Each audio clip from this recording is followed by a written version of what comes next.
What you say? That's not infectious at all. The only person that gets infected is probably someone's sister.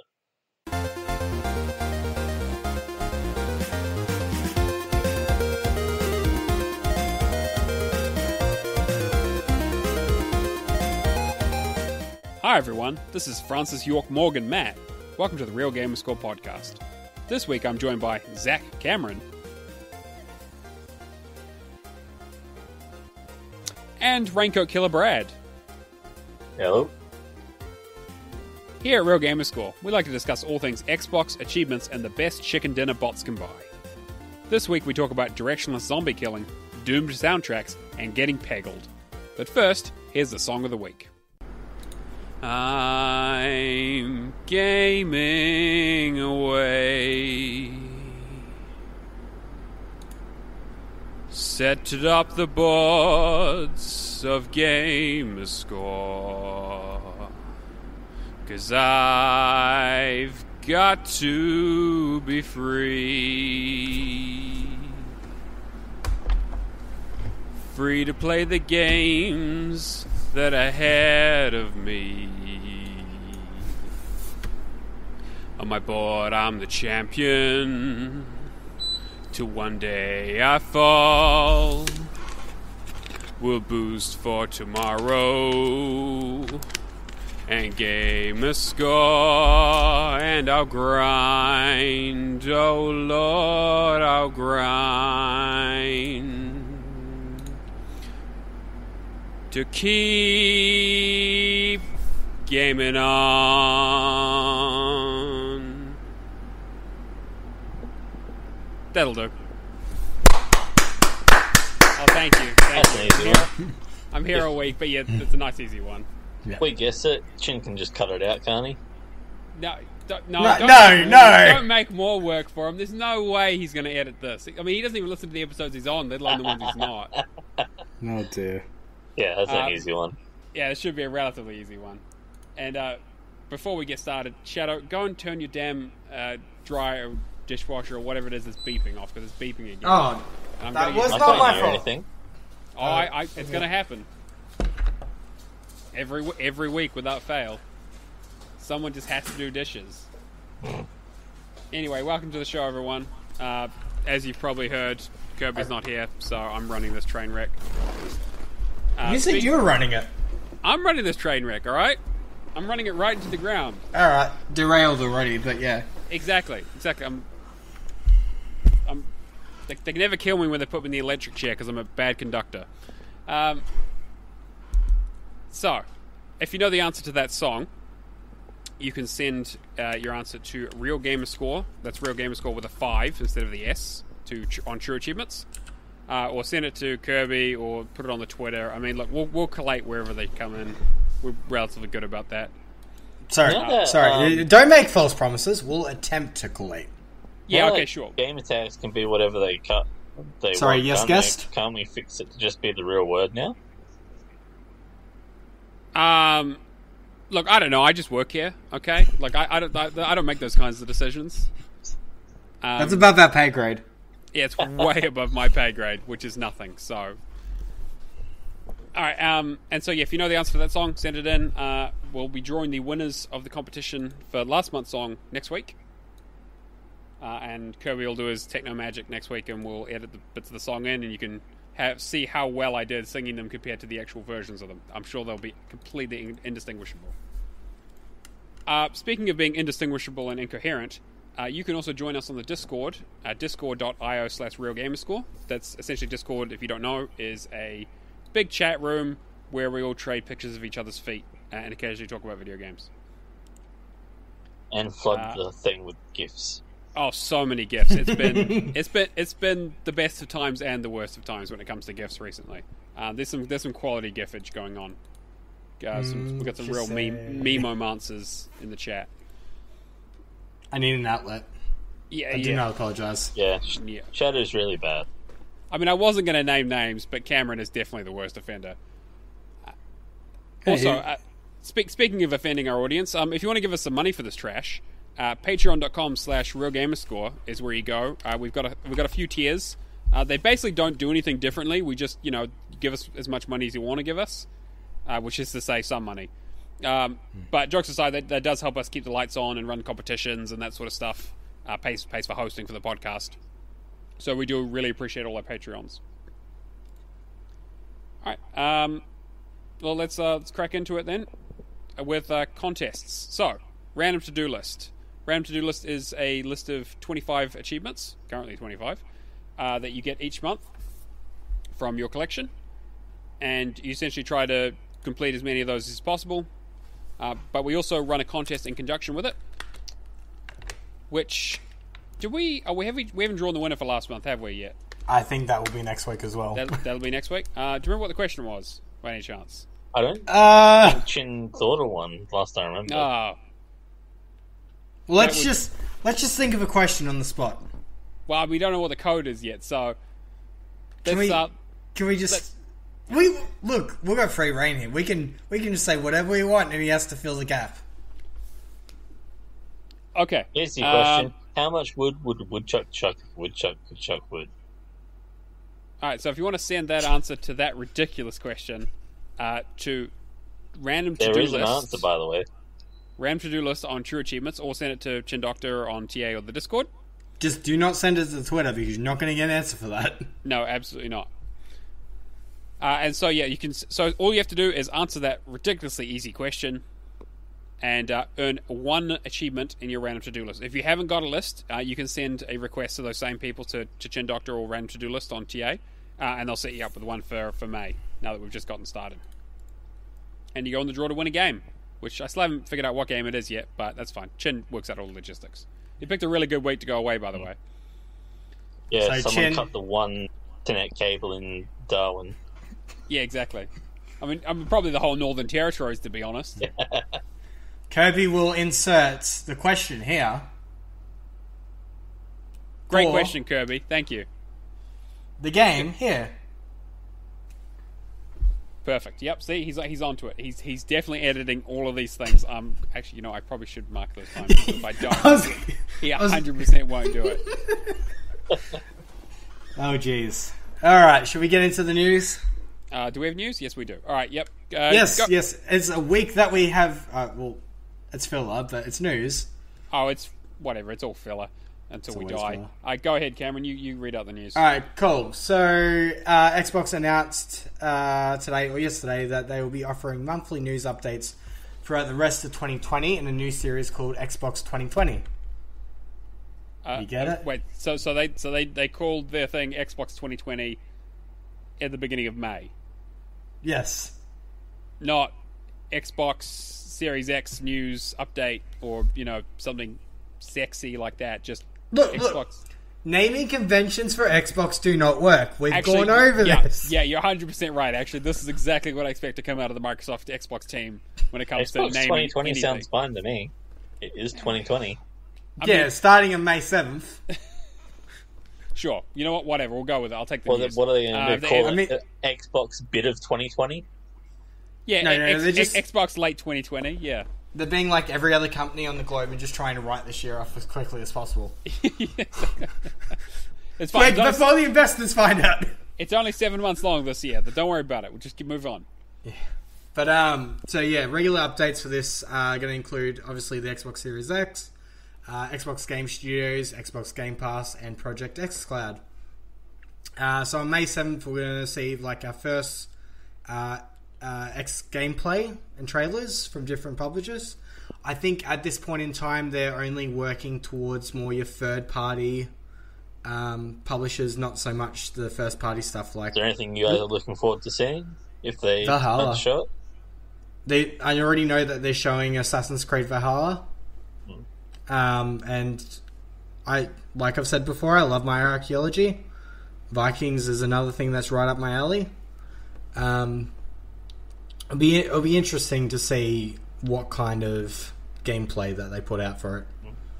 I've really been meaning to... Oops, sorry. You. Go for it, Brad. I've really been meaning to dive back into the Assassin's Creed series because I do love Egyptian mythology and Norse mythology. What was the last one you played? I think the next one I have to play is Black Flag. Okay, so you got a little bit of catching up to do. Yeah, Like Assassin's Creed six 3 games there. really, I did not enjoy that. It was just a slog to get through. So, not looking forward to playing that remaster then. I'm not going to. But I know I hear Black Flag is a really big improvement, and I want to get into it. It's hard after being that disappointed. It is a real time sink, to be fair. All of them are, actually. Saying that, I'll be interested to see how the new one faces up to, seeing that they've had an extra year to prepare. Well, in this post-apocalyptic time, maybe they've made it longer, seeing as they know no one's going anywhere. There are so many icons on the map, so many. You got to collect 300 Viking helmets. No, and you have to pillage 150 villages. Remind me again why I like Ubisoft games. No, well, because it's the same game over and over again. It's just like a you like blanket. towers. Yeah, exactly. Yeah. Altair, you are an assassin. Now go and collect 480 flags. Don't forget the feathers. Yeah, well, exactly. There's just, oh god. I mean, I have a real love-hate relationship with Assassin's Creed. I'll be interested to see what they do with Valhalla. I mean, they did change it up quite a bit with Origins and Odyssey. But have they confirmed that this is it's? I mean, it's definitely going to be next gen. But are they going to have it on? Is it going to be cross-gen, or have they talked about it? It's confirmed that they're going to be doing the smart purchase thing, where if you buy the Xbox One version, you will get a free copy of the Series X version if you upgrade. Nice. It's good. It's good to see that Microsoft is, because obviously they've got a marketing deal with Microsoft apparently for the next for Valhalla. It will be interesting to see if all these smart purchase things will be their own lists, or if it'll be similar to like a Play Anywhere sort of thing. I'm with the comments that I know that Phil Spencer's made about getting rid of the. I mean, essentially, what he said for first-party stuff is that it'll all be single list, Play Anywhere sort of titles. But yeah, I'll be very interested to see, first of all, what that looks like for third parties, and which third parties actually jump on board with it, because they can't force the third parties to do it, because obviously PlayStation can tell them, nah, you can't do that, or whatever. So, well, I think Ubisoft is still trying to, claw back some positive public relations after the what was the most recent. Breakpoint? Yeah, after that whole... yeah. Oh, dear. That dumpster fire. So this is probably a bit of a brownie point move. Yeah, and I mean, it's pro-consumer, and I'm a fan of it, for sure. We'll be interested to see... I'm hoping that they do this on a publisher-by-publisher basis rather than a game-by-game basis, because the last thing I want to see is this do it, but then Watch Dogs 3 doesn't, or something along those lines, Like, if it's going to be on both, I really think that it should be as many games as possible. And I'm glad that Ubisoft is doing this with Assassin's Creed, and then CD Projekt Red are also doing it with Cyberpunk. Yeah. So I mean, it's a good sign for sure. But CD Projekt Red have always been super pro-consumer, so it's not a big surprise there. But hopefully as time goes along, like more games get that feature. It does also make sense from a marketing standpoint, because if everyone knows that the new console's coming out, and then maybe no one would buy it on Xbox One because they're like, well, I'm going to buy it now and then buy it again later. I'll just wait. So this gets those sales driving. And if they're seeing other companies do it, they'll be like, well, why aren't you doing it? It puts a lot of pressure on them. So I'll be very interested to see if the likes of EA and Activision. I doubt we'll see EA do it. Yeah, Activision definitely won't. EA might. But we'll see. I don't know if they'll do it for their sports titles, but they might do it for... Actually, what do they have coming out? I can't think of anything that's... Madden. Yeah, FIFA. Sportsball 2.0. Yeah, exactly. Yeah. I had this listed down like 5 minutes ago, what they had coming out. Yeah. Like outside of sports stuff, I can't think of too much that's actually on the radar. I mean, I'm sure they'll port over Star Wars games. Oh, yeah, come on! Hey! Well, Battlefront, maybe Battlefront 3. But I mean, they did say that they're ending support for Battlefront 2 this week. So it looks like maybe we'll get a new one. Who knows? I mean, there's no new Battlefield this month, this year, but There might be a new UFC, might be a new NHL.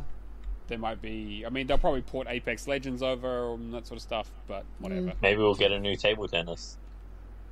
Oh no, that was Rockstar, wasn't it? That was Rockstar. Yeah, they're not going to muscle in on that territory. Yeah, they've got the market share.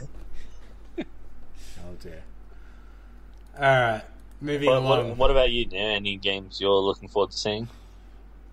I mean, I've come out and said that I'm not going to be buying one at launch because I'm not buying any games this year. But it's a console game, though. It's not a game. Well, I'm not. There's no point in me buying the console if I'm not buying any games with it.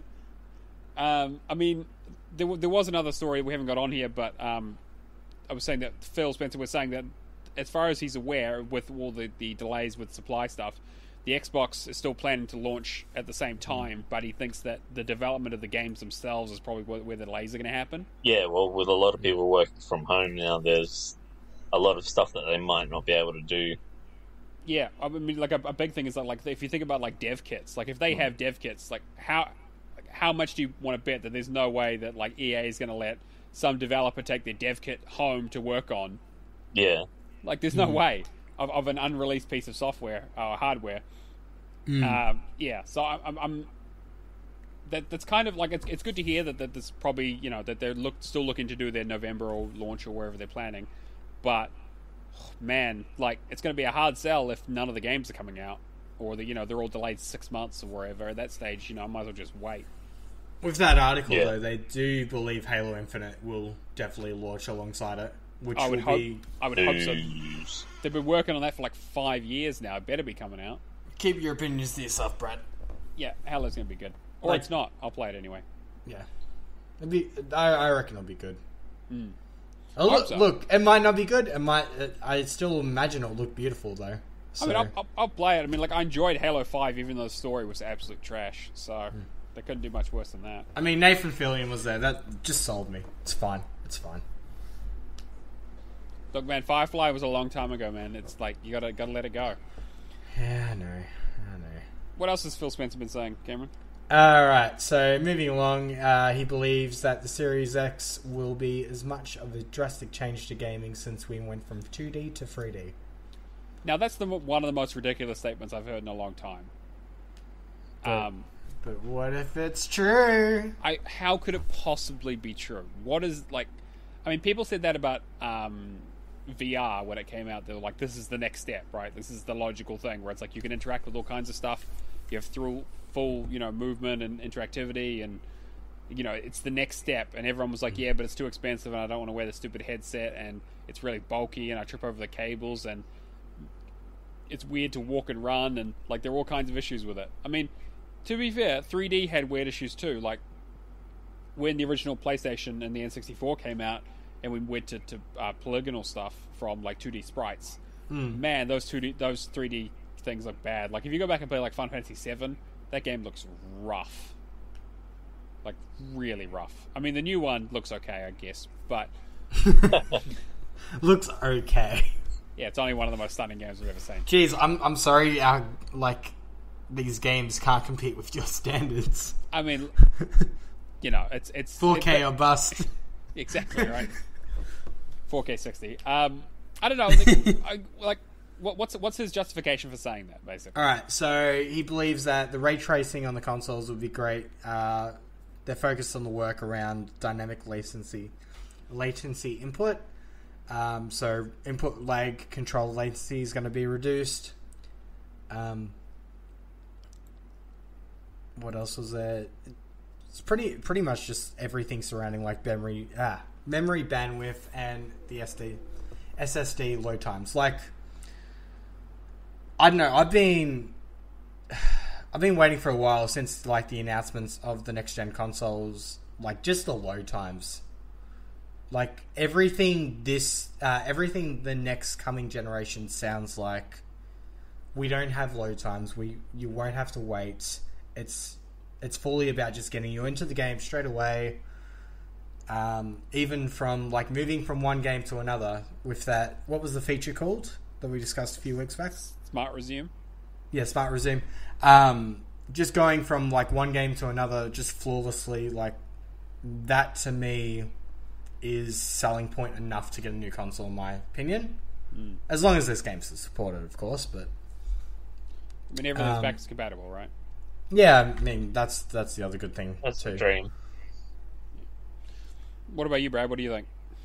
Yeah, I'm looking forward to a lot of stuff. I I'm less caring these days about, frames per second and resolutions, because we're getting to the point where, we can't really tell the difference anyway.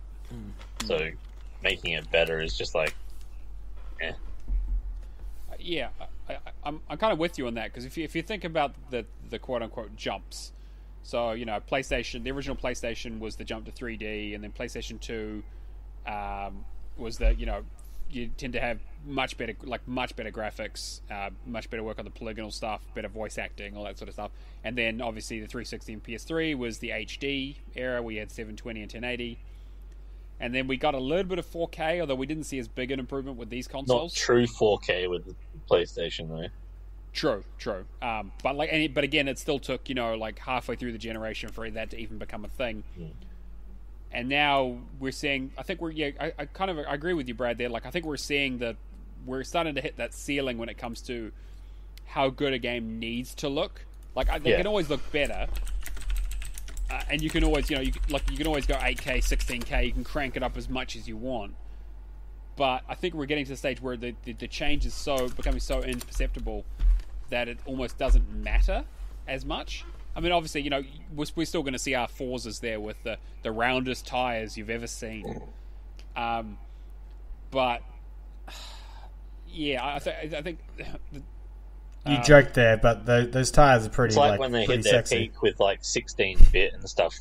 That's it. Every game is going to look the same. You can crank up the frame rate, but that's pretty much it. I mean, obviously, there's a level of getting the most out of the system, and there's a level of how talented the artists are to actually create the assets. But that's all going to be individual talent. Horsepower can only sort of help with that.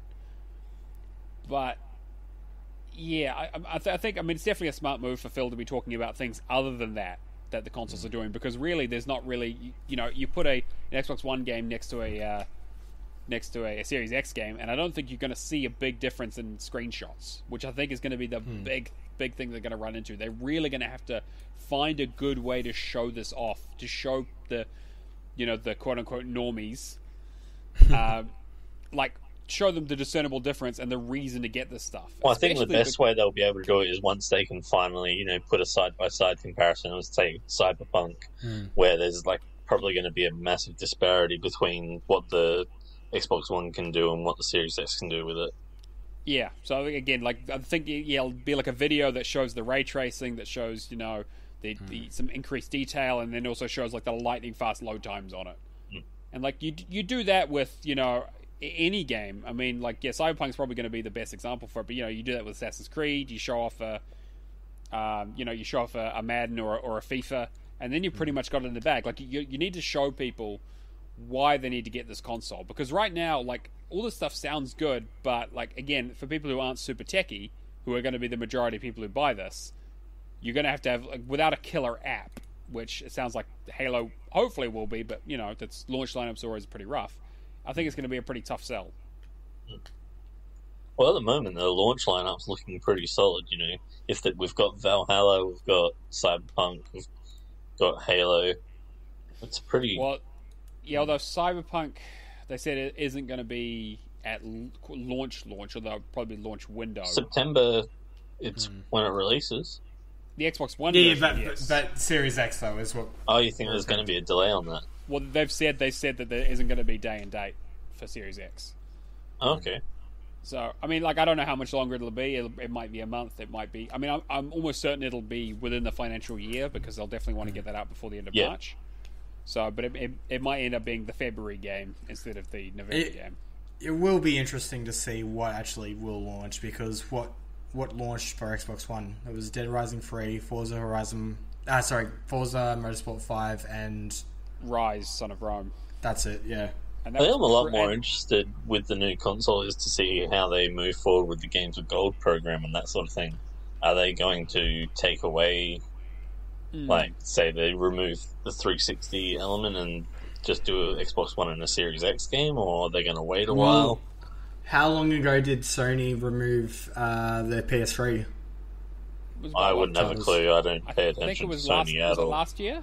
Yeah, I think towards the end of last year. Yeah, I think so. Well, I think the only limit that they have for the 360 stuff at the moment is how much they have in the backwards compatibility library left to go.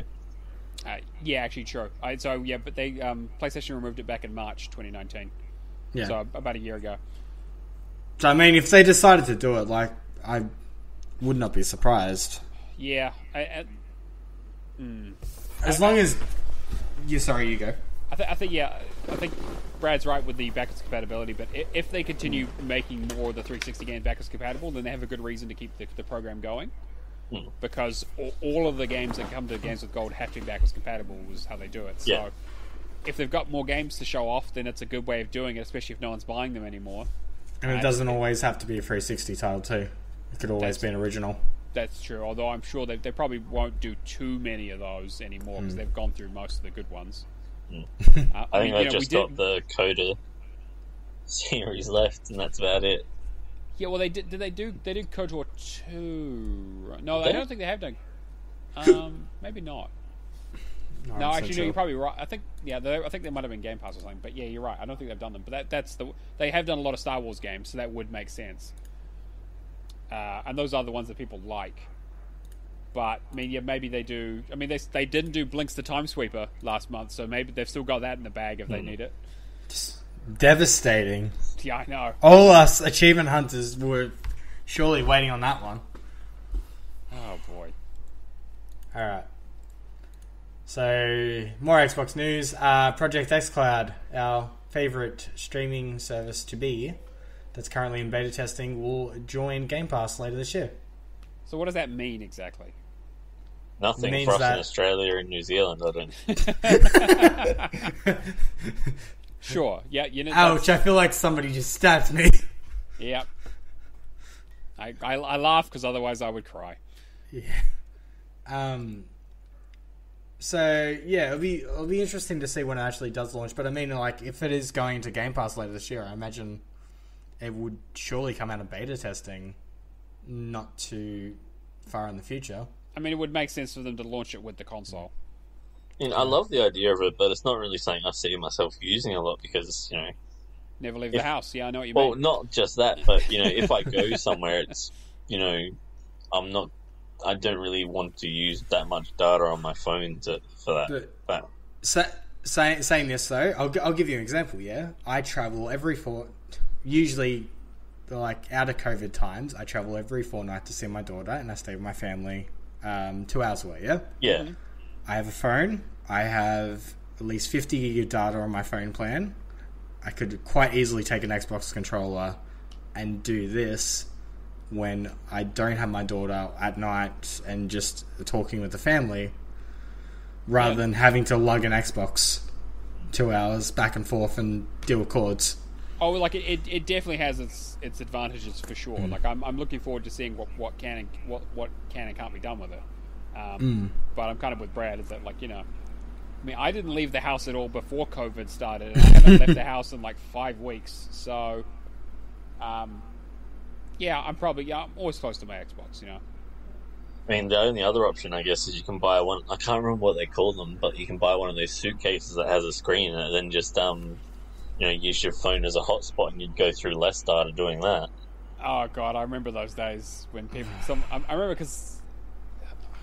I can't remember exactly what it was for, but some guy was sharing it on Twitter that a guy from sitting on the plane, like across from him, had this massive suitcase, and everyone was like, it looked like a bomb or like something real suspicious. And he cracks it open, and there's wires, and he just pulls out a controller, and it turns out it's just it was a 360 because this is way back in the day. Yeah, because it was massive. They are. It was easy. They're huge things, and I was like, how did he get that through security? Where there's a will, there's a way. Oh yeah, I think he was playing Gears of War or whatever, Yeah, until we get to an age where unlimited data is a thing with mobile phone plans, I don't really see xCloud being a huge use for me. Yeah, I mean, one day. I suppose the other thing with that is that you can use it other places where you have Wi-Fi hotspots. I mean, it just depends on how good they are. Yeah. Yeah. I mean, you can take it over to your mates if, you're just planning to do some party games or something like that. Or you don't want to talk to them. Yeah, no, it's always good. Yeah, exactly. Got to pop an achievement to keep your streak going. for all us TA users. Yeah. Anyway, Doom. Yeah, so this is one that I put in here, but I'll quickly run through it. But there was some controversy with Doom Eternal. So Mick Gordon, famously, who has written and composed and performed many of the Doom soundtracks, including Doom 2016, had a bit of a Twitter, I won't say a meltdown, but he had some words around how his music was some of his music in Doom Eternal was essentially taken and recut by not him and put into the game without his permission. So as these things do, they got massively out of hand. People were threatening the composer, the audio engineer who did it. It went like way over the top, as all things on the internet do. So basically, Ed and Bethesda have come out and addressed it, basically saying, "Hey, the reason we had to do this was that basically Mick wasn't able to stick to a timeline, and he put us in a massively bad position because we would have to push back the game because he just couldn't get his act together to compose the music." Sorry. But in there, push back the game again. Yes, exactly. Yeah, that's.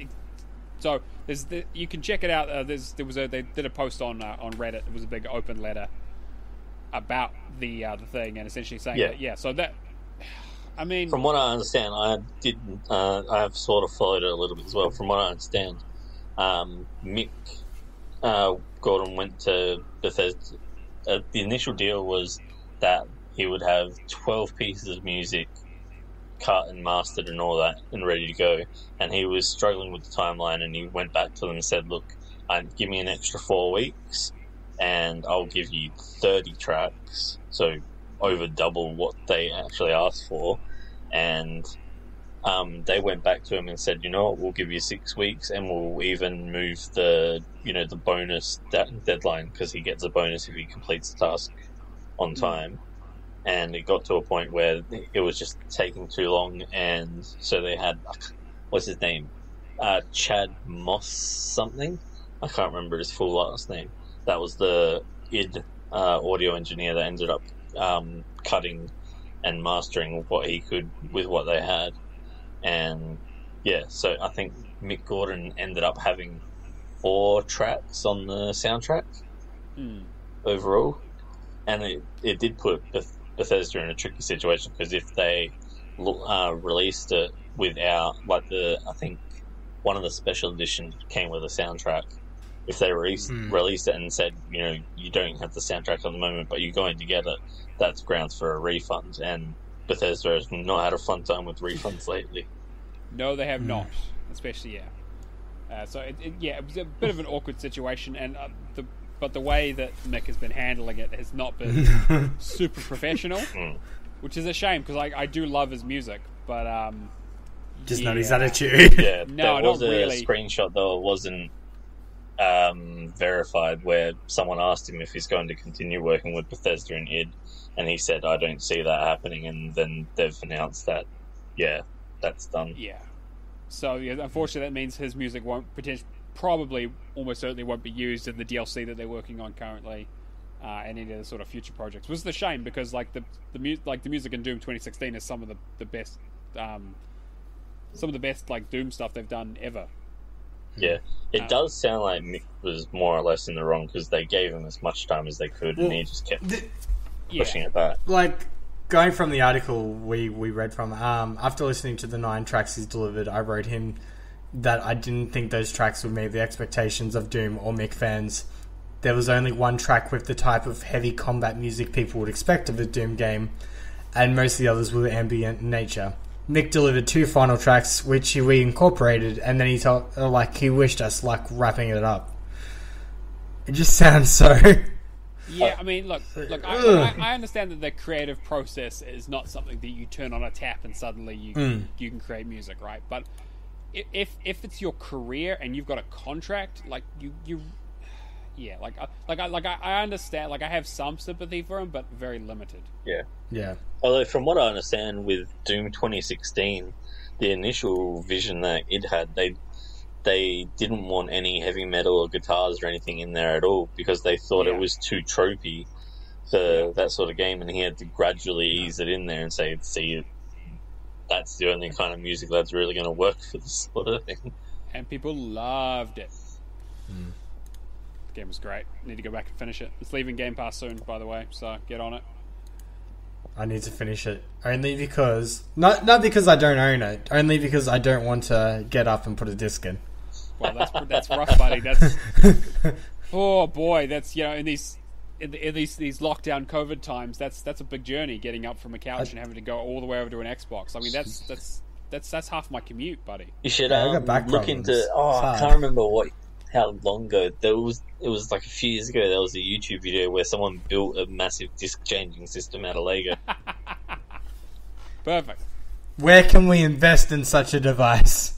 I expect to see it on Shark Tank next week. Send me the Kickstarter. Everything that's on Kickstarter gets launched, right? Yes, everything. No one has ever taken the money and run. Okay. Alright. So that's pretty much the news of the week. Alright. That Doom one was pretty interesting. We're going to continue on our 5 deadly sins? Yeah, let's have a look at this. So, over the last couple of weeks, we've been going through an article on Gamerscore that was the 5 deadly sins of game attractiveness. So, this week, we're looking at the sin of you've chosen a style or genre of game that just doesn't sell well. So I'll paraphrase what they've said here, but they basically said that, hey, look, make sure you check out your Steam tags and understand the barrier to entry of having something like VR or local multiplayer instead of online, or things that limit your game from being accessible to people, especially paid online-centric stuff. And then also, make sure that if something is multiplayer focused, that you have enough people. And then also genre, which I guess is probably the thing that we probably want to talk about. Pure puzzle games are great, but they just don't sell for $15 on Steam. And then, even great games like there was like Crossing Q Plus. Crossing IQ Plus, yeah. Yeah. Have only sold single digits, thousands of copies at $8 or less each. But understand that if you have overlap, that it means that, even if you have popular elements in the game, if the game isn't quote-unquote appealing enough, it won't sell enough, which is kind of the stuff we've talked about in the past. But, I mean, I don't know, do you guys agree with that we should be, or developers should be really honing the games to the quote-unquote lowest common denominator? I don't believe that developers should go in with the focus of, FPS shooters sell really well, I need to make an FPS shooter. No, follow your vision, follow what you follow what you reckon is going to be most supportive of your vision. Obviously take into consideration stuff like this, but I mean, if you want to develop a puzzle game, then develop a puzzle game. Yeah, we've seen how following trends goes with battle royales. The first couple will do really well, and then as everyone tries to throw their hat into the ring, it just goes down and down and down. But Sorry, what were you saying? I was hitting a pinata. So you X-ray pinata. I'm with you. The following the leader mentality. I understand why people do it, because part of it is that, hey, this is popular and I have an idea, and some of it is, hey, this is popular and I want to make some money. And there's nothing wrong with having both of those, because obviously this is a job. I don't expect every developer who does this to work for free out of the love of the industry or love of the game or whatever. People still got to eat, right? And people deserve to do well for the video games they make, but copying a game and then saying, hey, we'll be just as successful as Fortnite if we make a battle royale, is like saying, I've built a square box with wheels on it, and I'm going to take market share away from cars. There are a lot of there's so many things that are like Fortnite. Got the aesthetic down. They got the marketing right. They added new mechanics. They got good sponsorships. They got a lot of backing and funding. There's a lot of things that went into that. They weren't just, hey, it's a battle royale. It's fun to play, quote unquote. because a lot of games are fun to play. Like, there's so many of them, and we saw that in the past with the early mover advantage is real with things like PUBG. Like, if we talk about battle royales, like PUBG was definitely not the first battle royale, but it was the one that popularized it in a big way. And like, that was some games of the year that got a lot of awards. People talk about it all the time. And then Fortnite came out, and everyone was like, "Oh wow, Fortnite literally just completely ripped this off. That's really funny." And then now everyone's just like, "Oh well, actually, Fortnite is the one we go with." Like PUBG, like very few people even talk about PUBG anymore. They don't play it. Yeah. I mean, like, boohoo for them. They still make hundreds of thousands of dollars a month because people still play it, just not in the huge amount of numbers that they used to. But we saw this with things like Dota clones or MOBAs, right? You had the original Dota was very popular, and then so you had that was being played, and then they came out with Dota 2. League first. Did League or Dota 2 come out first? It was League and HON, Heroes of New Earth, were the two that came out first. Yep. And then there was like Dawnguard or Dawngate, I think it was. And Heroes of the Storm. Heroes of the Storm. It's like EA and Blizzard had their attempts, and those are both gone now. And then Smite did their own thing, and like everyone was smart about it though. They changed it with the third-person thing. Exactly. Yeah, they recognized that they couldn't just make a 3-lane top-down RTS. That was that. Sorry, somebody sent me something. God damn it! Pay attention. I am. Yeah. So like, and like again, before that, we saw that with first-person shooters, right? When Call of Duty 4 came out, everything became a modern military shooter. Like, there was like 50,000 of them on the Xbox 360. And so I mean, like, following the leader is nothing new, but I feel like saying, hey, popular genre, make sure your thing's in a popular genre and has some unique selling points, but also is really cheap, but like cheap or free. Like, I don't really understand how, like what kind of games do you expect to get from that? Yeah, it's pretty hit. I mean, the only other one I think was the looter shooter. You had Destiny that really hit it big, and then everyone decided, well, we need to do that. Yeah, well, I mean, and then they had the bit where you had something like Borderlands with like, hey, guess what? We have RPG mechanics in a non-RPG game, and every other thing's like, absolutely, put RPG mechanics in every game. Yeah. No. Call of Duty, absolutely, you level up every time you shoot a guy in the face. No. Master Sergeant shoot a person. Ugh. Yeah. I mean, I don't know. I feel like I understand where they're coming from, but if you're making games, if you're making your first game, like, it needs to be a hobby, right? It needs to be a side project, like we've said before. If you're making a game in a genre that you enjoy but you don't think is massively popular, even if you do think it'll be, it's a popular genre, like you're making your own battle royale for some reason, like, I think you have to temper your expectations, because there's so much more that goes into a game than just the game itself. Like, the game could be the best game ever made, but you need to think about, okay, what's the cost of playing the game? Like, is there an entry cost of you have to buy the game? Is it free to play? Are there microtransactions? Is it multiplayer? How many people do you need to have in an ecosystem to make it sustainable? How many updates can you do? What are you planning on doing? How do you balance it? How do you maintain it? Like, this, how do you market it? Well, that's assuming they're going with a live service to start with. Well, I'm assuming that's the thing, is that, like, if you're going to do a game these days, apparently the only way is to do a live service. With what's been going on, I think we're starting to see live service take a bit of a backseat, and people realize that single-player experiences are still important for people. God, I hope so. I mean, I would agree. Like, I think The Witcher 3 was one of those games that showed people that it's like, you don't have to have, multiplayer everywhere and live service stuff and constantly reminding you to play the game and play this one game forever. It's like, you just have a really, really good single-player experience.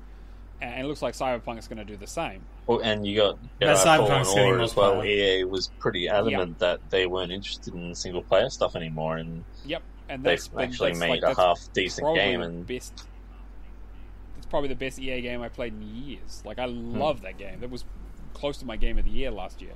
But you can bet if that tanked, and that would be it. It would just be live service for EA from then on in. Exactly. It'll be Battlefront 3. Yeah. Pay to win simulator. Yeah. I don't know. I don't really have too much more to say on that. Do you guys have anything you want to add? Not really. Not really. Like, I mean, yeah, pretty much stick to your guns. Pick follow your vision rather than choosing a style or genre of game that doesn't sell well. But don't. Yeah, I would. It's probably better to make a game that you enjoy, that you think is good, that doesn't sell, than to make a piece of crap that follows a trend that still doesn't sell. If you're in game development purely just to make money, you're probably in the wrong field. Exactly. Yeah, 100%. I said, we are seeing a lot more with the rise of Kickstarter and that sort of stuff. We are seeing people take a lot more risks, go into more niche genres because they have the backing before they take on the project. So at least that keeps a few things alive. If it wasn't for Kickstarter, it would just be, your yearly sports game, your yearly Call of Duty, and that's about it. It's coming from people though that are passionate about what they're trying to put forth. They have a vision. They're not just going to go on Kickstarter. Well, most of the time, but they're going to Kickstarter with this is my vision. This is what I want to achieve. This is what I've been testing. And to me, it's fun. This is, it doesn't always have to be fun, but this is what it conveys. Sure. All right, well, let's jump into the things we've been playing. Brad, you want to go first? Yep, sure. So, I've had a pretty mellow week. Tried to finish off my Hangman stuff, which I was able to do. I had a bit of Final Fantasy IX was the main thing I played, but it looks like I might have screwed something up in that, so I might have to start again, which is going to be a pain. What did you muck up? Just a couple of little bits and pieces, because I'm following a walkthrough that doesn't take into account some of the miscellaneous achievements. So, it's not massive stuff, but it's little things that I've missed that are really annoying. Yeah, it's a shame that ClownTastic guy doesn't do any of those really good walkthroughs for TA anymore. Yeah, well, for those RPGs, eh? Other than that, with the Hangman event, I've done Crimson Dragon, Killer Instinct. We did a bit more Dead Island, Riptide. Played some PUBG over the last couple of days, and of course I've been in and out of Hunter Call of the Wild every now and then as well. Huh. You still haven't finished that? Oh, mate, it's going to take me months to finish that. At the moment, I'm a bit stuck. I have to take down a grizzly bear with a bow, but I have to take it down by getting a heart shot, which is pretty tough. Mate, I did that in Far Cry. It's easy. I mean, yeah, to be fair, the arrow had an explosive on the end of it, so that's kind of like cheating. I don't know if you're allowed to do that. No explosives. Fair enough. Alright, any idea what kind of score you got this week? I think it was around 390 Gamerscore. Oh, yep.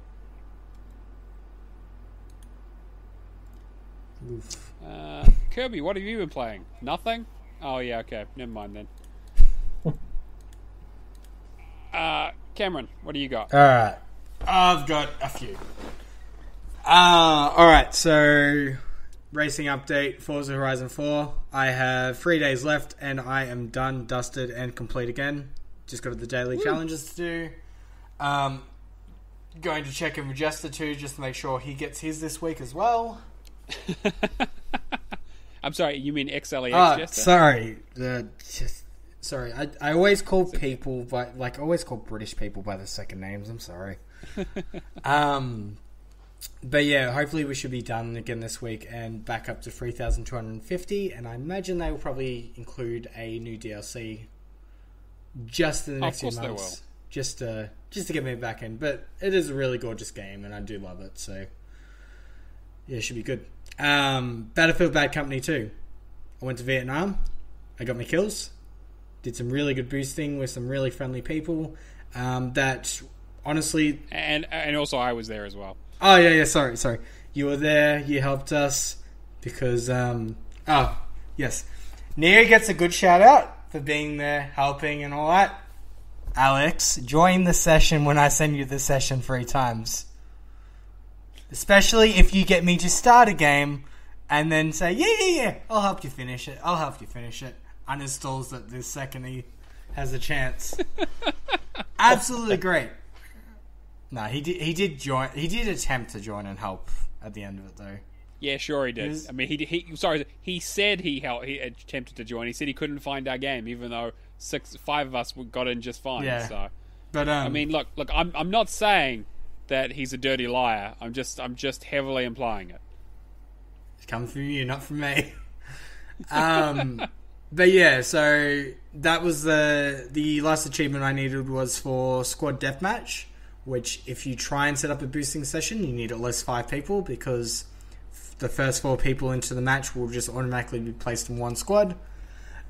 So, yep, killed Matt 50 times, all done and dusted. He had fun, we had fun. Popped the achievement for the base game, then went to Vietnam to get all the vehicle kills.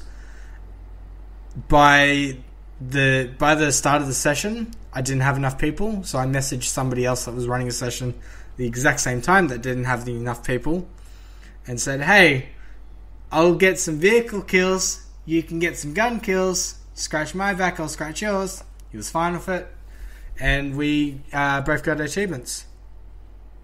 And opened up a back scratcher factory. Oh, it's great. I mean, scratcher. if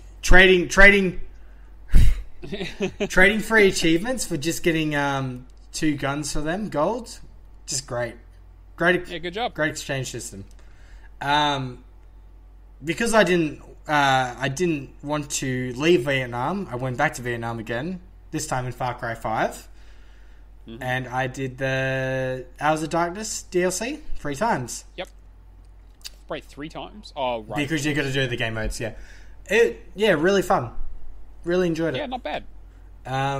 Survivor I was a bit worried about, but a lot easier than I expected. Just got to the chopper and Bob Chunk. It's just that the end bit's a little bit hairy, but otherwise it's pretty good. I honestly, the second and third run through probably took me, I want to say 10-15 minutes. Just rushed. Just absolutely rushed. Really but saying that, the first run I did every other miscellaneous achievement, so it was pretty easy. Then played a bit in the base game. Like, is it weird to say that I like a Ubisoft game other than the story? Like, the story is interesting, but like I'm just having fun, just going around doing random stuff.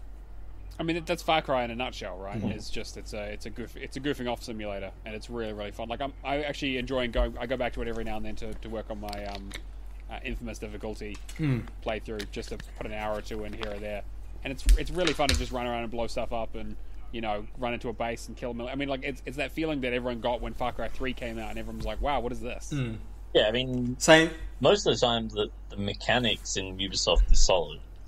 It's not a question about whether the game, like mechanically or objectively, the games are good or not. It's that, they're 90% the same. I like how when you said that, my first thing that came pictured in my head was Unity and the faces. Oh god, okay, yeah. That's not gameplay mechanics, but besides the hilarious technical issues. Yeah. But yeah, no, I'm enjoying Far Cry 5. Probably not as much as I did with 3 and 4 in the past, but I mean, it's still enjoyable. Captain Cat. Have either of you played this? Oh, yep. I've played Captain Cat. Cute little puzzle game. So you got like Captain Cat, who's just hooking. Who's just fishing for some fish. And it's a cute little puzzle game. Just changed direction. They had different gameplay mechanics in, like wormholes and I don't know what else. It gets a little bit difficult. I mean, you got to avoid stuff, and essentially you're just trying to drop an anchor on a fish. Yeah. But I thought it was pretty neat for a short 2 to 3 hour puzzle game. Mm-hmm. Human Fall Flat. We did thermal. Sorry. Matt and Kirby did thermal. I carried a torch around. Oh, absolutely. You were integral to moving that box into specifically the worst possible place it could have been. I'm just like, I'll help. I'll move the box this way. Put it in the middle of the bridge where we're trying to jump across. Yep. Oh, hey, don't worry. I'll swing on this rope. Hang on, no, just flick it off the thing so we fall to our death. Yep. Oh, it was great. It was a good time. It was great. It was quite enjoyable. I'm sure if Kirby was here right now, he'd be going right off at me for my input. Yeah. But no, it was good. Dirt 3 did some multiplayer boosting, just with the guys on the other Discord server, the secret one, the one where we shout nasty things of Alec. Oh, well, I mean that's most Discord servers to be fair. Yeah, pretty much it. But yeah, got everything done except for the Showstopper achievement, which is reaching rank 30. So probably 2 or 3 more weeks of boosting for that one. But other than that, get all that done. Then the DLC stuff, and pretty much I will assume it will be completed by then if I can get the trials done. They're not easy. No, they're not. I'll let you guys talk about tables. Yep, as always. On that, did some enough more. has been said about tables. I mean, it takes 3 heroes to hold up a table. We could go into how Shadow seems to be the only person incapable of surviving against bots in PUBG. Funny you mentioned that. I was gonna briefly talk about Halo, and then I'll go to PUBG. Halo Combat Evolved. Just been working with Kiku, or Adrian, just to get through the campaign and legendary difficulty after a reset. Did a few level skip stuff. Pretty much got to level 6. Should finish it this weekend, as well as miscellaneous achievements. But I mean, it's Halo. I have fun with Halo. But I have done most of MCC and most of every other game at least 1 or twice. So, alright, now we can talk about the bots. So PUBG, as you may or may not already be aware, has bots added in, to which a few of us had kind of just jumped on and went, alright, well, this game is now completable for us. Well, it was always completable. It was just the time. I wasn't going to time. Yeah. Saying that, still can't find a crossbow for the life of me. But been playing with Aftos. Been playing with who else? Kirby? Yeah, Kirby. I think that's about it. I've been playing Brad, but yeah, I've been carrying him pretty much. Sorry. How is it carrying when I run across the other side of the map, get a buggy, and just drive around for half an hour? Oh, you mean and then get ambushed and die? No, I didn't get that. I didn't get killed that time. I think you that did. Time. No. The problem with that time was I ran out of fuel. Oh, I see. Right.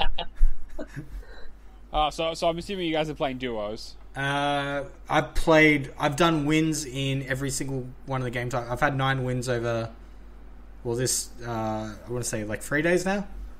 Yeah, I think wow, you had man, like you must 5 have or 6 done you wins must have done straight. like a montage training regimen or something. Yeah.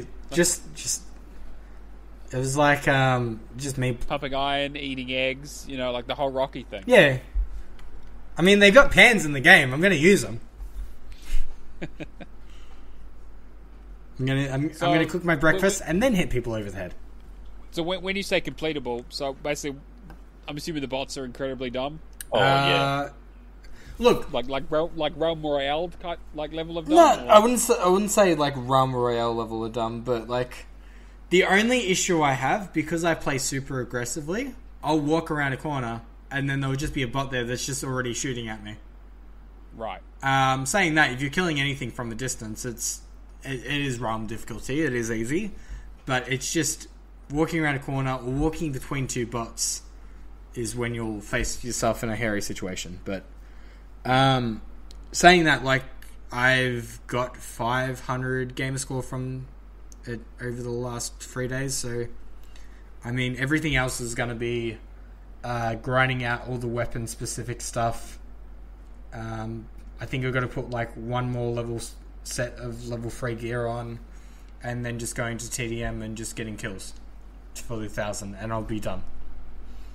Yeah. I think just got the grenade kills and the SMG shotgun kills, and then and I think I need 3 more crossbow ones, and then I'm done with all like the specific stuff. Except for the cars, I still need to do that.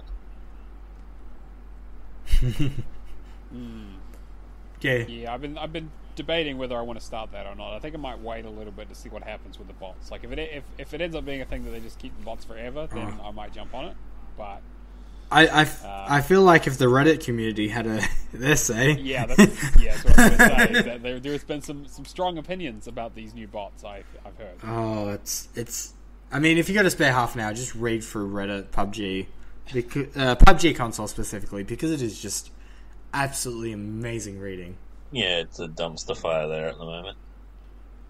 Did they justify why they put the bots in? Is it just because the player counts have been really low? No. It's not even. No. It's not even the player counts being low. It's just specifically for new players. No. From what I've been reading on the Reddit, people seem to think it's more about trying to claim they've got so many games running at the same time. I mean, they were getting full servers, but they take longer, so there's less concurrent games running. With right, so if you die and you leave, you just end up not finding a game. Exactly. Enough games running. And now with 3 people to every 95 bots, there's a lot more games running. It's like 8 to 10 people. 8 to 10 people. Right. So they get to pump up their numbers for God knows what reason, and they annoy everyone else in the meantime. Perfect. This sounds like a perfect strategy. Yep. It's perfect. But anyway, this week I end up with 2,195. And 75. Trying to sneak in some extra points there. See how. Hey! You talk about sneaking in extra points there, Master. Yeah. Okay. So being sneaky here. So I played Human Fall Flat, as mentioned. Had a good time with that. Thermal was a nice fun run through. I always enjoy doing those as they come out, and they're all free content updates, which is nice. Could you? TA is massively inflated. Could you say we carried the torch? You could, if you're a dickhead, but so you wouldn't say that. Just adding that to the clips. That's fine. You can use that as a clip of the week. But yeah. Anyway, moving on. What's your time?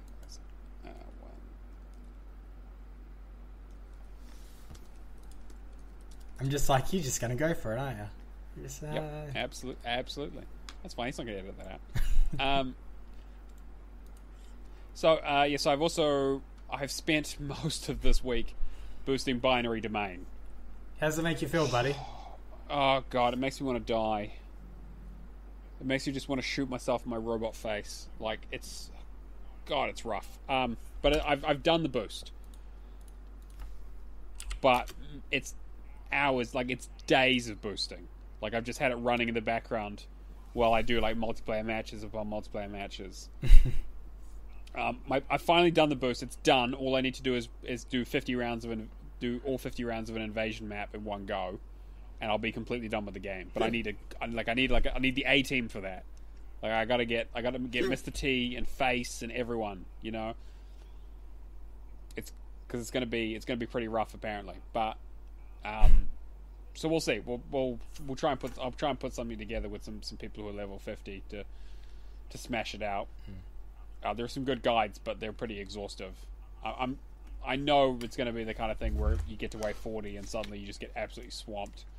I've played enough Gears of War to know how these horde sessions tend to go. Yeah. I also played and finished my first ACA Neo Geo game today. Samurai Showdown 5. Funny that how somehow you just spring in Neo Geo game out of nowhere when I'm leading for the week. I didn't even know you were leading for the week. I actually needed this for the kitchen sink competition because I was desperately trying to find a game that was a 2019 release because that's the bounty game. So I was like, oh well, I need to play something. Excuse me. Oh, got the Rona. Yeah, no, it's all over for me. It's all over now. Next week we're going to be hosted by someone new. Exactly. No, you just get me, just solo me. Yeah. And then all the Patreons will leave. So I'm happy to announce that this is the final episode of the Real Gamerscore podcast. Unfortunately, I'm going to have to nuke the entire thing from orbit. So yeah, I did that. We also played some Dead Island Riptide. Did a couple of missions. Probably do some more of that. once Kirby gets his internet fixed. That game's really bad. I don't care what you say, Brad. It's terrible. No. I agree. Awful. The second one is a lot worse. Like the first one, I still enjoy the first one, but the second one they really did not follow it up well. I don't know. I think the problem with the second one is that the map is just all over the place. There's no real. Yeah, I just feel like I'm staring at a screen half the time and just like, what are we doing? Like I'm confused. Yeah, exactly. There's no real direction with it. Whereas the first one, there was you could follow what was going on. Yeah. Yeah, I mean, like you can tell they definitely churned this out pretty quickly. But whatever, we'll get through it. I don't think we have to play through it 4 times like we did with the first one. So there's that. So yeah, got to enjoy that. And I've also the big thing I've been playing this week is Deadly Premonition. Amazing! I don't know. It's incredible. Have you played this game, Cameron? No, I haven't played it, but I watched a streamer fond of that. It's a great playthrough. It's amazing. It's like it looks absolutely awful, and it's visually it's really jankily. It's absolutely visually it's hideous, ridiculous, but yeah, the story the is voice just acting's brilliant. weird. But I'm loving every minute of it. It has has weird music. It has incredibly weird characters. Theme song.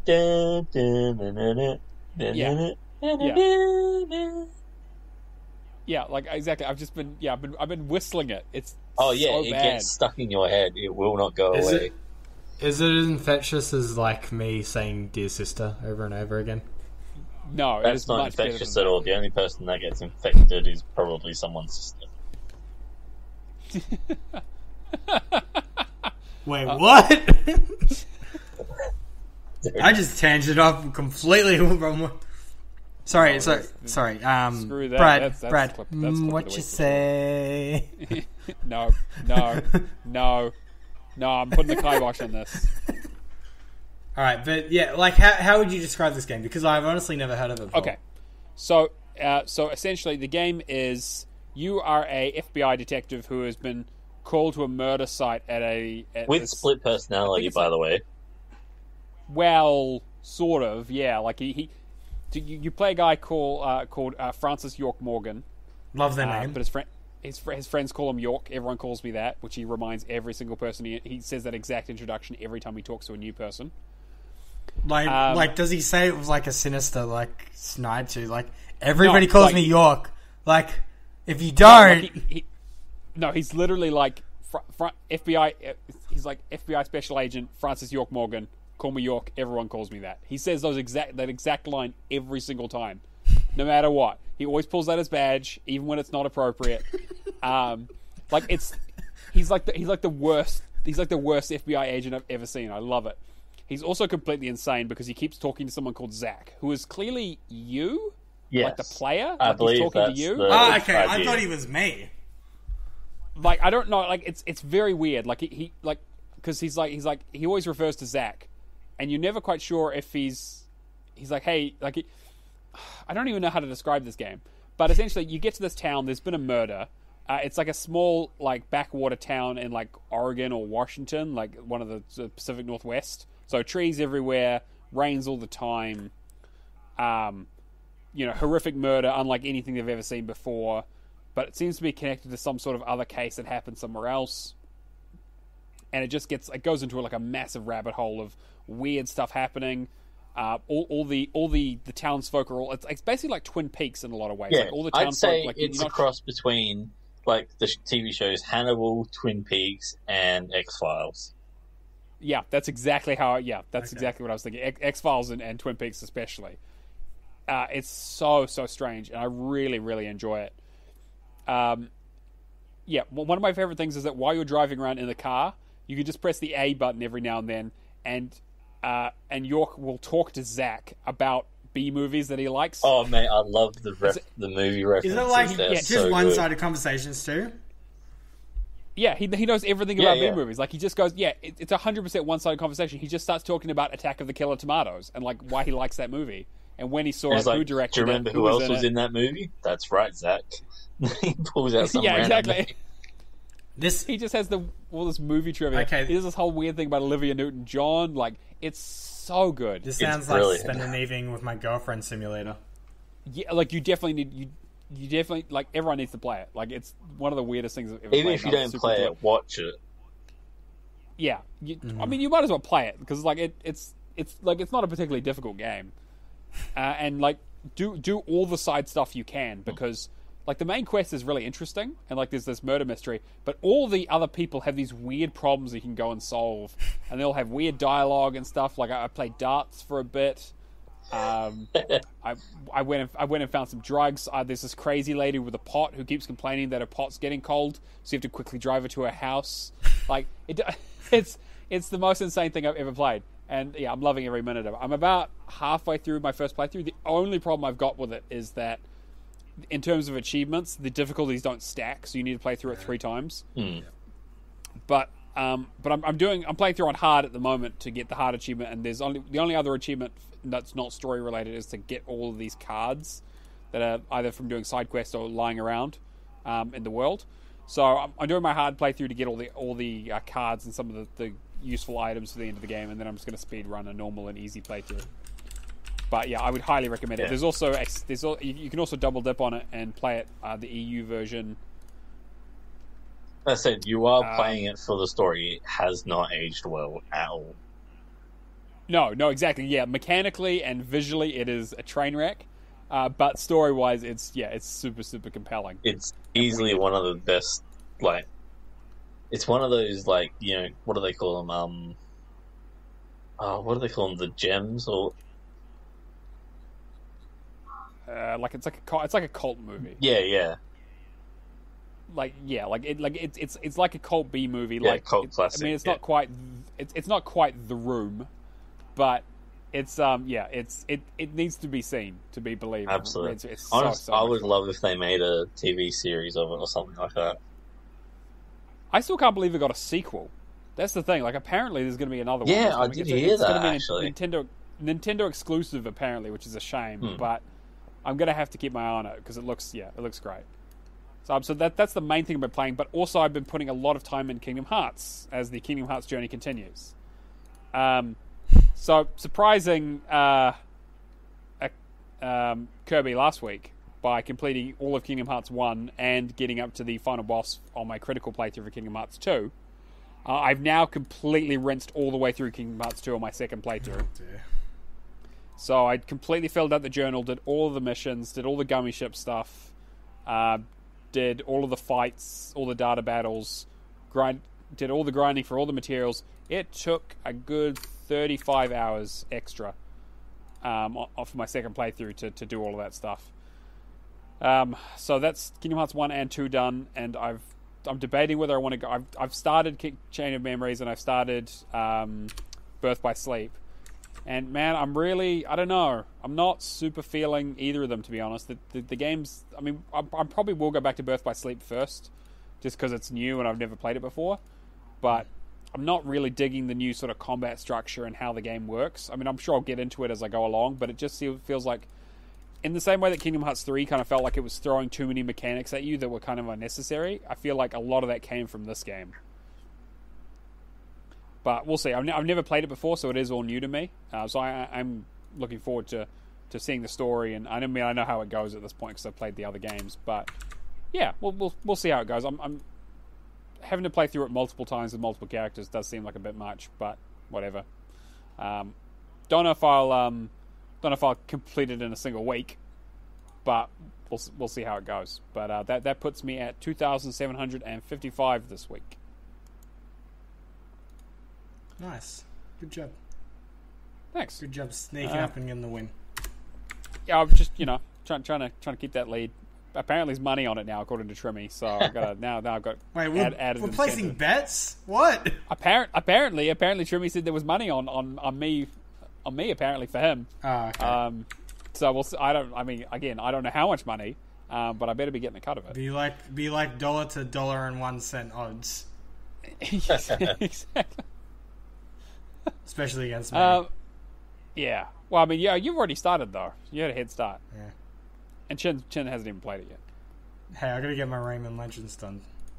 Yeah, that's true. You have that to do as well. Ugh. Odds are not so good on that. Yeah, no. All right, let's move on to our Games with Gold. So we're now in May, so the new Games with Gold are now out. They are V-Rally 4 and Sensible World of Soccer, I should say.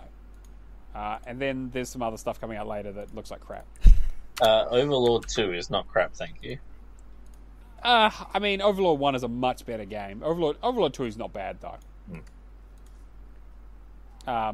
Is it still completable? I don't know if the online's on anymore. I wouldn't have a clue. Yeah. But okay, yeah, Overlord 2.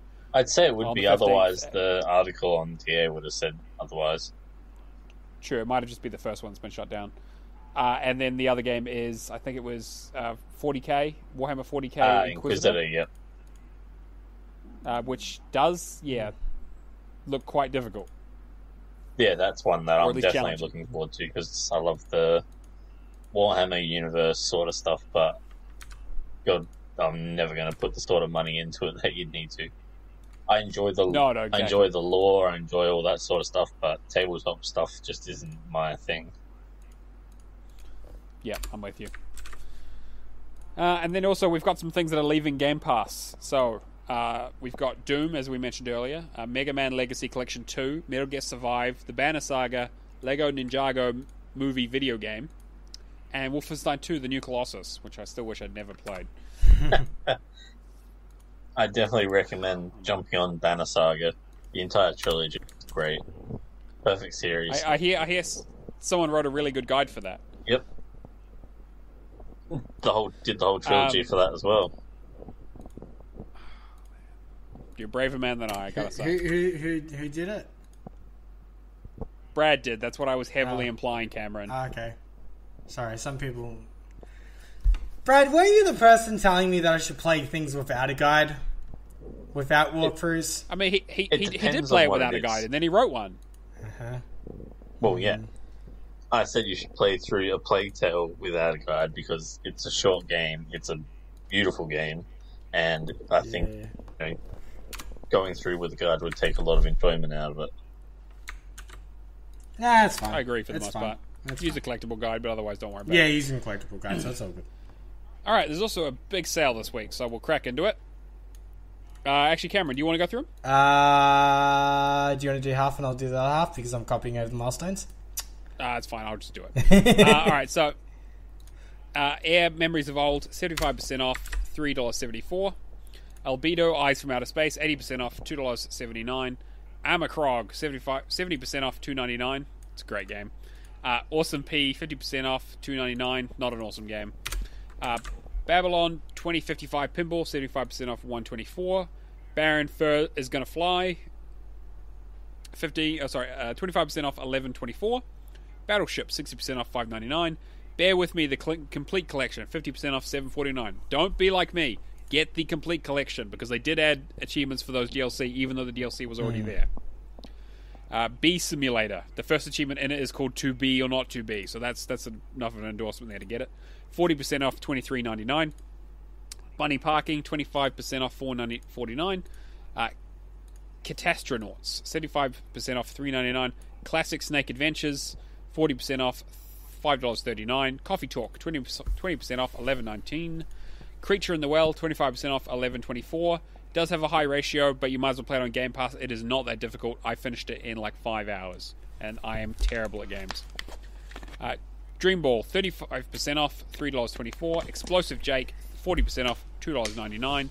Gem Smashers, 70% off, $3.89. Glass Masquerade 2 Illusions, 33% off, $8.03. Gnome's Garden, The New Home, 60% off, $1.99. Hidden Through Time, 20%, $6.39. Lumini? Yeah. Luminous, 30% off. It is. Oh, Lumini. Yeah, I was looking to see it. Lumini? Yeah. There's another game, Luminous, that I thought that might be what you were talking about. Man, Luminous is not an easy game, I'll tell you right now. Lumini, 30% off, $6.99.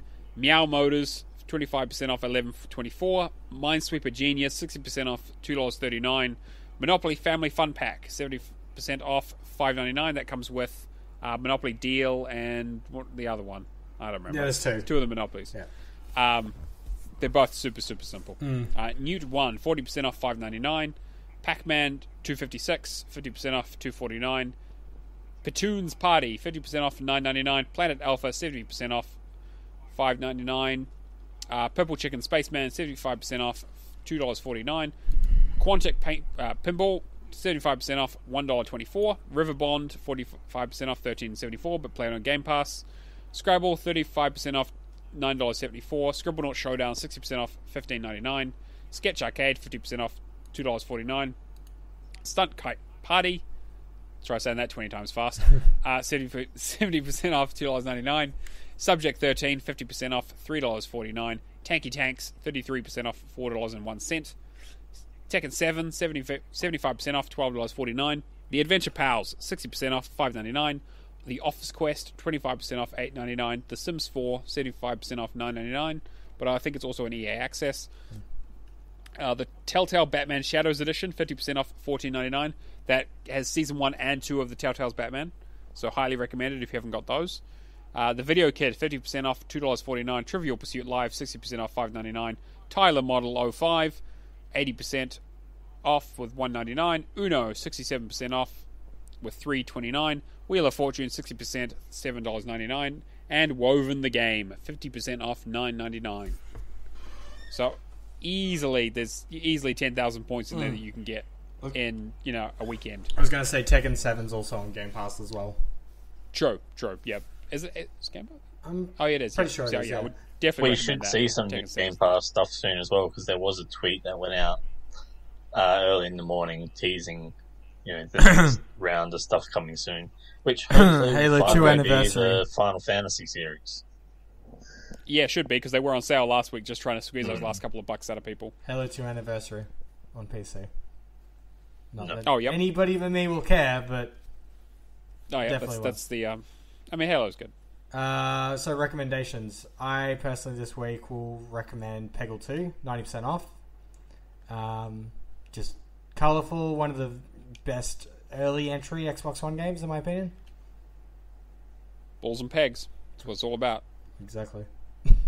What about you? I'm going to recommend the Indie Puzzle Bundle for 75% off, $9.99. It comes with Slay Away Camp, Butcher's Cut, Glass Masquerade, Pipe Push Paradise, and Letter Quest, Grimm's Journey Remastered. 75% off, $9.99. Pretty easy. The first three are very, very easy, and Letter Quest is not that difficult. It's just time consuming more than anything. A little bit time consuming, At the but end, you can use an anagram solver and stuff. Yeah. But yeah, that's for $9.99. That's a great deal for those games. I don't know if there's much that I'd for recommend, but I did splurge a little myself, and I picked up the Origins season pass. I got Odyssey and the season pass for that, and I did end up getting Code Vein because I realized that $60 is probably the best I'm ever going to get. Yeah, fair enough. It'll be in Games of Gold next month. Yeah, absolutely. Yeah, that's definitely it. Yeah. Thanks, Brad. Cheers, I'm not spending $60 on it. Are you going to buy anything, you guys, outside of that?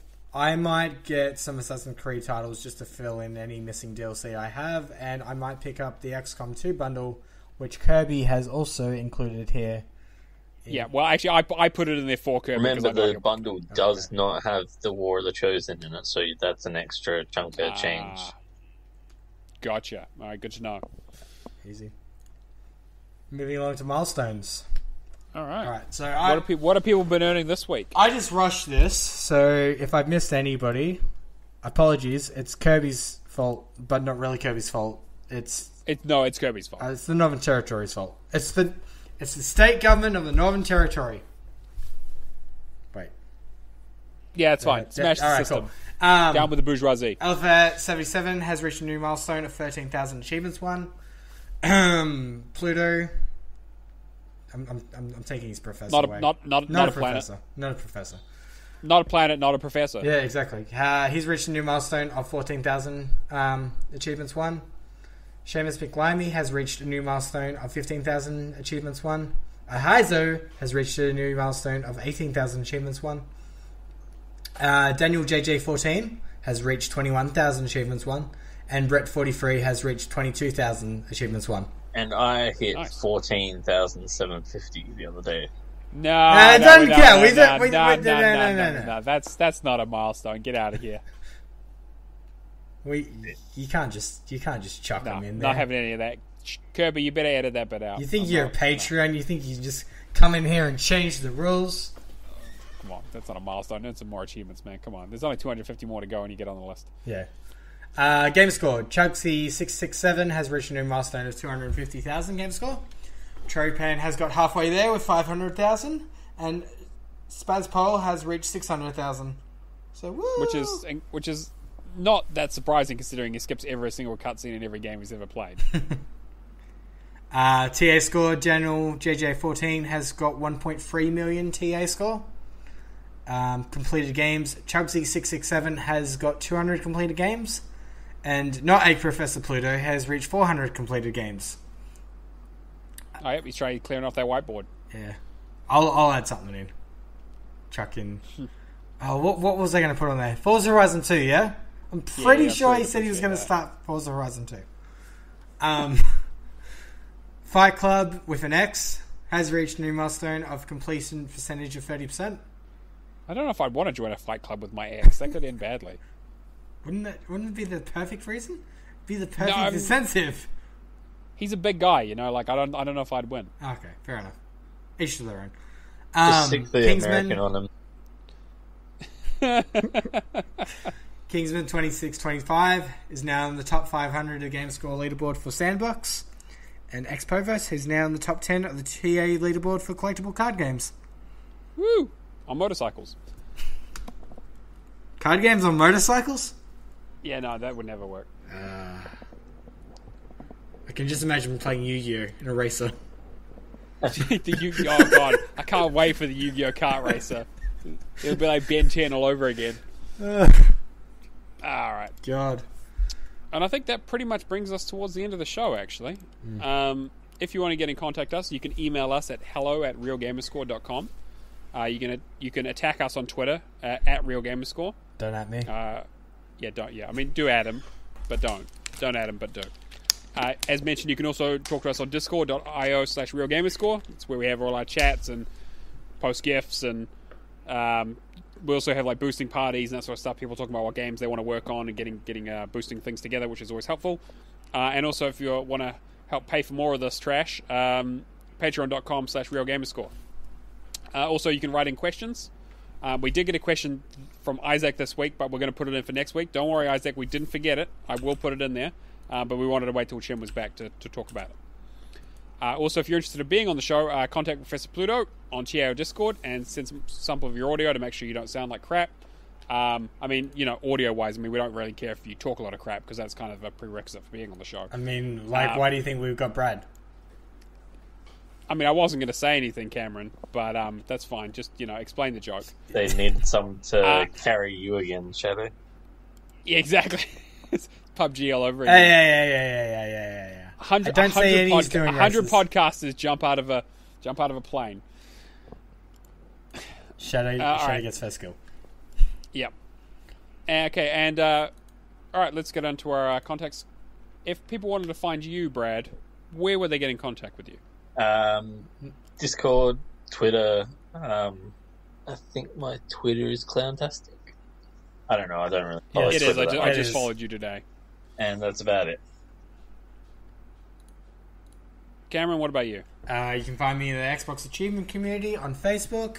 You can find me in the Twitter. You can find me posting too many GIFs in the Discord. Sorry, too many is not enough. You've been warned. And I mean, you can find me on my OnlyFans. Announced here today. Cancelled also today. I'm going to give that the attention it deserves. And that's the end of the show.